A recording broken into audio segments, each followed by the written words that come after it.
Bonsoir Laurent. Bonsoir. Alors, nous sommes à la fin presque du second jour de ce festival.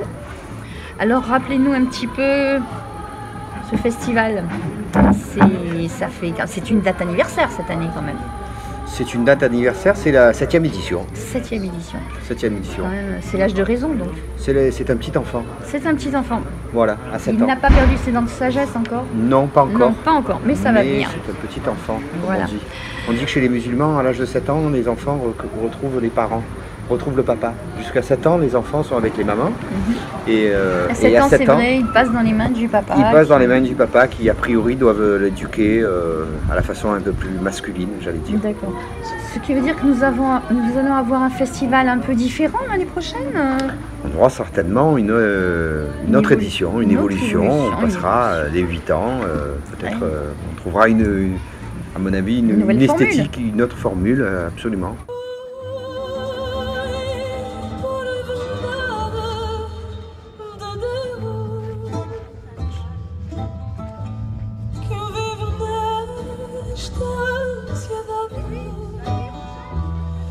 Le cook sound, ça se dit cook, pourquoi? Parce que cooking, hein, bien sûr, c'est fabrication gastronomie. Les gens le savent peut-être pas. Il y en a quand même pas mal qui le savent, mais ce sont mes deux passions dans la vie.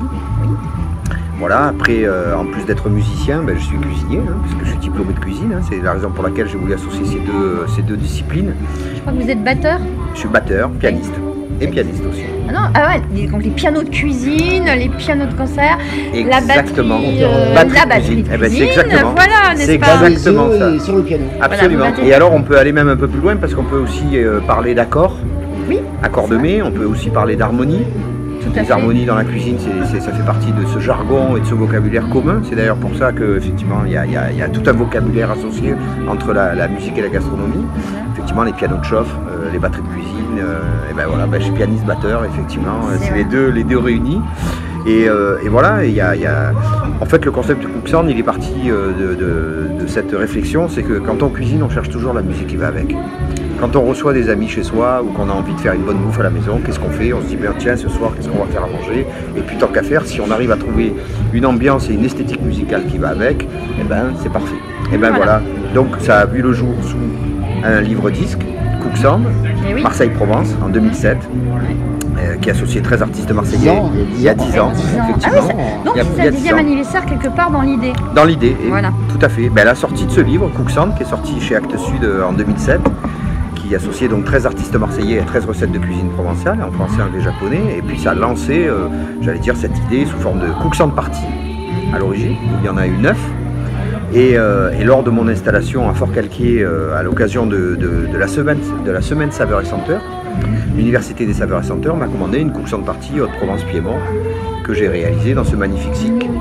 Et c'est comme ça que j'ai découvert ce site et que je me suis dit, je pense que ça serait quand même plutôt sympa parce que les Cook Sound Party, il y avait quand même toujours un volet DJ et quelques petits musiciens, mais là c'était quand même l'intérêt, c'est de faire jouer des vrais lives, d'accueillir des vrais musiciens sur scène. Le lieu s'y prête bien. Le lieu s'y prête et puis c'est quand même un site prestigieux.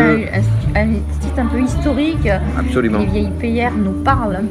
Absolument, un couvent des Cordeliers du XIIe siècle qui eux certainement ont fabriqué dans le cloître un potager et puis certainement leur vin parce que les Cordeliers, on sait très bien que les moines ils mangent mais ils picolent pas mal quand même. Voilà, ils aiment bien picoler et donc du coup faire parler les pierres au couvent des Cordeliers, moi ça me semblait intéressant. Et donc en 2011, animer la pierre quand il y a les bretons. Exactement. Donc 2011, première édition du Cook Sound Festival qui était sur une esthétique Moyen-Orient, Asie mineure. Voilà, tout à fait. Donc voilà, l'association de la musique et de la gastronomie. C'était à l'époque avec Léché Mirani, avec Maria Simoglou, avec le projet Opus Néo, avec Olivier Morel. Voilà, c'était intéressant parce que c'était en même temps, on va dire que c'était à la limite de la philosophie, je pense.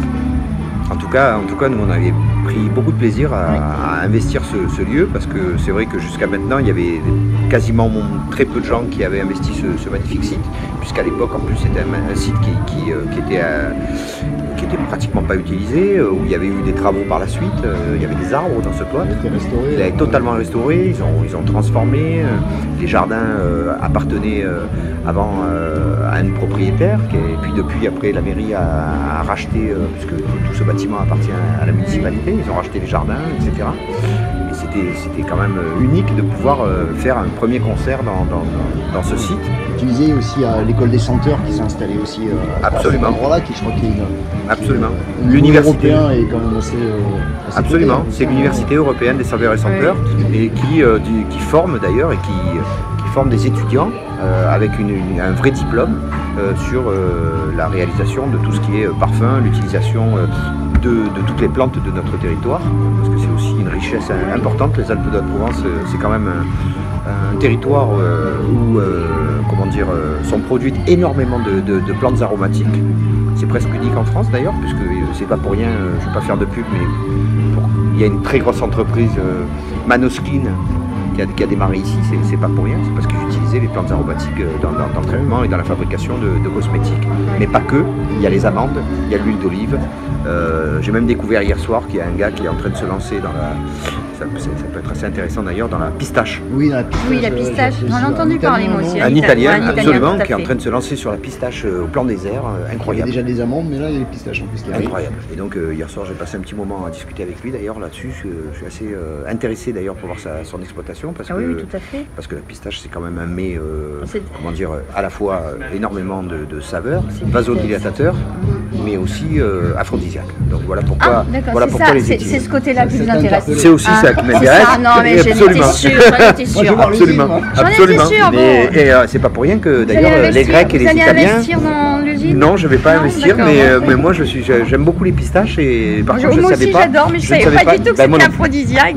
Et vasodilatateur, donc ça veut dire que ça fluidifie le sang et que c'est intéressant quoi.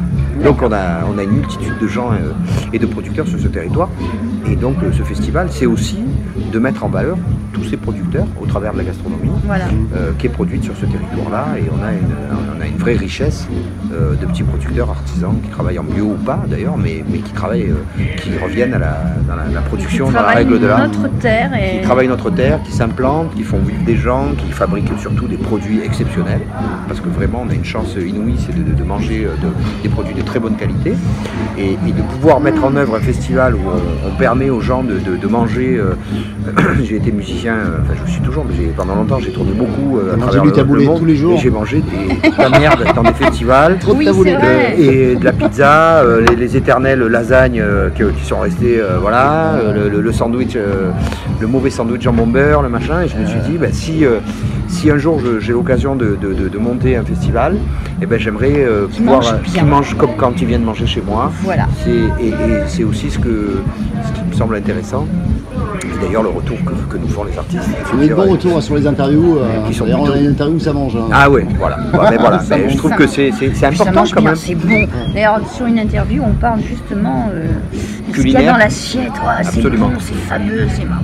Oui, c'est vrai. Et justement, au niveau gastronomie, comment as-tu fait la sélection des chefs cette année? Ah oui.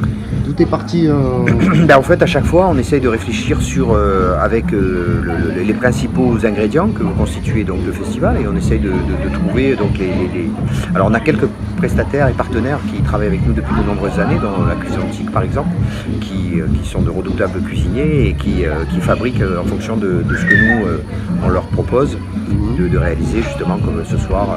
Et ce soir les assiettes de tapas, mais on va découvrir demain et après-demain 2 menus, un espagnol et un portugais, qui va être de très très grande qualité. Et je pense que au vu des retours que j'ai pu avoir de certains portugais sur les 2 jours, on s'est plutôt pas trompé, et ils ont été assez scotchés qu'on puisse à Forcalquier comme ça proposer aussi autre chose et des choses de leur pays. Et puis moi j'ai vu un petit peu ce qu'il y avait sur les menus, ça a l'air fameux, parce que moi j'en avais parlé autour de moi, et dans mon village, puis il y en a une qui dit ouais, tu vas bouffer de la paella. Je fais mais c'est pas dit, ce sont des fins gourmets, donc je pense qu'il n'y aura pas que de la paella. Il y en aura peut-être, mais ce n'est pas dit.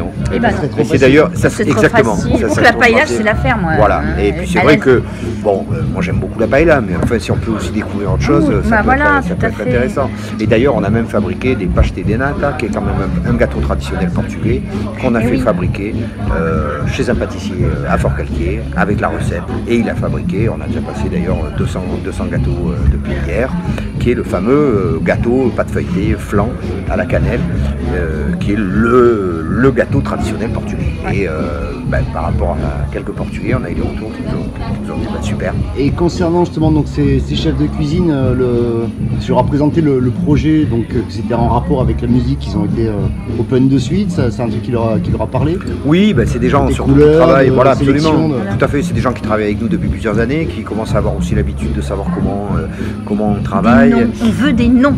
Des noms de chefs. De chefs, bien sûr. C'est pas forcément des chefs très connus, mais c'est surtout des équipes qui sont très passionnées. Et peu importe. Et par exemple, la cuisine antique, je parlais d'eux, mais après on a une belle équipe de bénévoles aussi qui travaillent avec nous, qui sont impliqués sur la cuisine. La brigade. Voilà, la brigade. Je veux dire, nous ne sommes pas à l'armée. Non, tu m'alarmes là. Ah non, c'est un terme de cuisine. Absolument. Je sais. Absolument. Et ce sont des gens qui s'impliquent et qui travaillent tout au long de l'année aussi sur l'élaboration de tout ce qu'on va pouvoir proposer pendant ce festival.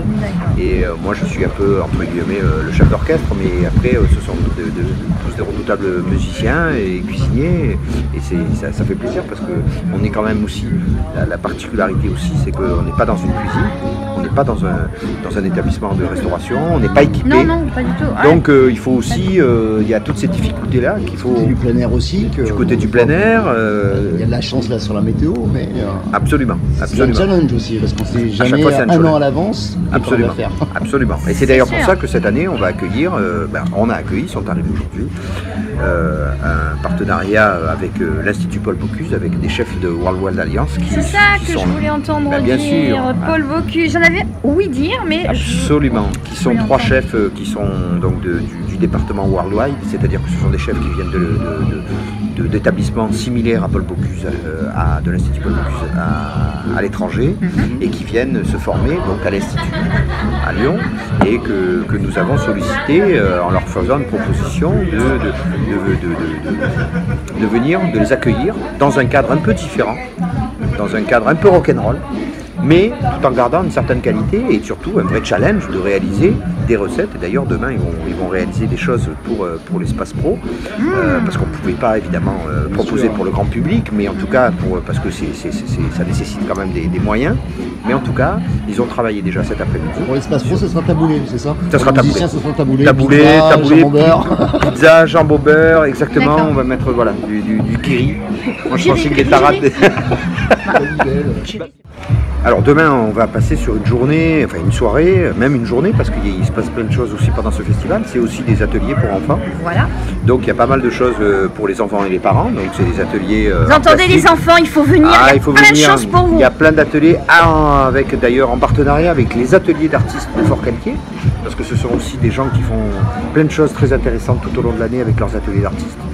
Et puis je les ai sollicités parce que d'abord parce que j'en connais une bonne partie, que ce sont des copains, et puis je trouve qu'ils font un super boulot. Donc on leur a demandé de venir faire des grands panneaux décorés pour la thématique de cette année, où les gens vont pouvoir avec les enfants se prendre en photo. Je pense qu'on aura des images par la suite à rajouter. Mais ça a déjà bien commencé. Ça a déjà bien commencé, donc les enfants, mais aussi des ateliers de fabrication de ce fameux panneau avec l'atelier d'Annette.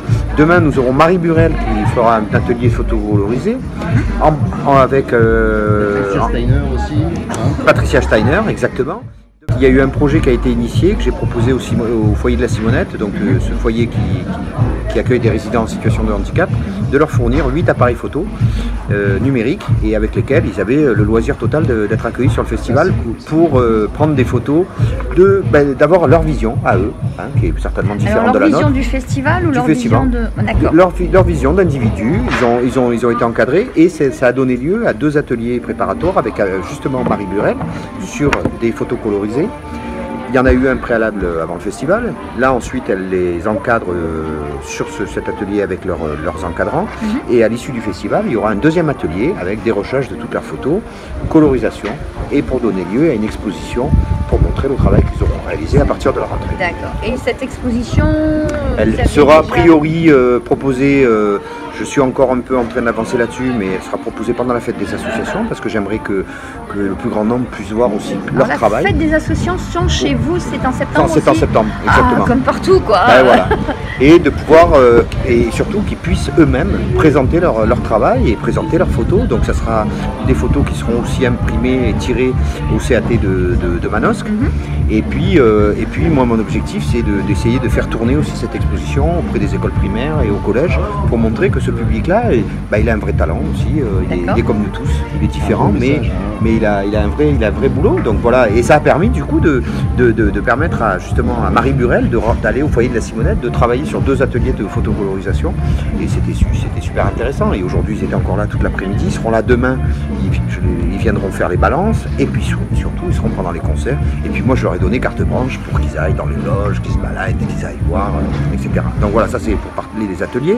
Les ateliers, donc on en a parlé tout à l'heure avec Annette, avec Patricia Steiner. Et ensuite, Croque-Livre, évidemment, qui est là dans les jardins, qui accueille les enfants aussi. Nous accueillerons demain aussi l'Oxygène, qui sera là aussi, parce qu'ils ont une semaine de prévention. Et ils vont distribuer des éthylotests, ils vont faire de la prévention, en plus d'un stand de l'association de prévention des risques, qui sera là aussi demain pour parler, évidemment, au public de toutes les problématiques de prévention, que ce soit auditif, que ce soit distribution de préservatifs, mais aussi sur la sensibilisation à l'alcool et aux drogues. Donc ça c'est aussi important sur un festival, dépistage, etc. Voilà, évidemment. Donc c'est important aussi au public, les gens sachent aussi que voilà, toutes ces problématiques sont là. Et donc ces jeunes, c'est aussi de leur permettre d'être sur un festival et de voir un petit peu comment ça se passe. Voilà, et ensuite on passe dans le vif du sujet au niveau de la programmation. Donc on aura Los Fernandez, qui est un trio hispanique, gitan. Trio Fernandez. Moi je les appelle Los Fernandez parce qu'ils se font appeler comme ça. Je pense qu'à mon avis, ils vont endiabler les jardins. Oui. Et en deuxième partie de soirée, un groupe galicien qui s'appelle Bolborita. Là, un peu du rock latin et festif, et derrière, Super Spanish Combo, 7 musiciens sur des esthétiques afro, jazz, latin, samba, bossa, et là, à mon avis, ça va bien dépoter dans le coin, avec évidemment toute la proposition gastro, le menu espagnol, et voilà, déjà, je pense que ça sera déjà pas mal demain. Ça sera pas mal pour ce programme-là. On a un beau programme demain, Kaiser. Exactement. Je voyais au niveau des activités, c'est du positif. Tout à fait. Ce que tu présentes, il y a justement le côté artistique qui vient se mettre aussi, parce que la cuisine, la musique, l'art, tout est lié, c'est des couleurs, c'est des émotions, et tu arrives à regrouper justement dans toutes ces activités un petit peu ce concept de bien-être, d'une certaine manière, que les gens ils prennent leur pied pendant 4 jours, et ça c'est... Absolument, c'est un peu ça.